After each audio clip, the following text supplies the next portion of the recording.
Hello viewers of Kritika's Vision, welcome to part 5 of my lecture series of the Mauryan Empire Class 9 History ICSE.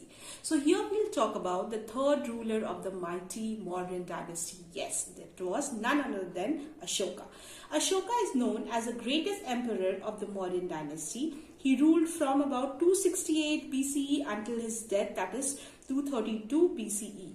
He was given the titles such as Devam Priya, Priyadarshi when he became the emperor. Legend says that Ashoka grew to be a very bold young man, and Ashoka proved himself every time to be a competent general, putting down his rebellion in Takshashila and other places. Now, aware of this, his brothers viewed him as a rival for throne. So Ashoka went into exile for 2 years. However, when Bindusara died around 272 BCE, a 2-year-long war for the succession continued between Ashoka and his half-brothers, and Ashoka was victorious, thereby becoming the third ruler of this mighty Mauryan Empire.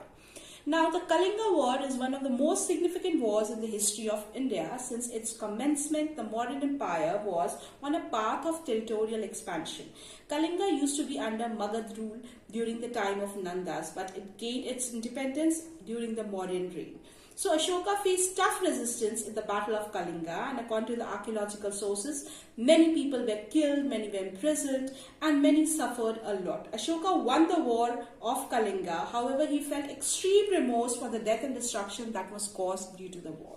So this war brought great change in his personal and political life. Ashoka realized that real conquest was not by sword but by heart, conquest of heart. He came to believe that victory by dharma was the only victory.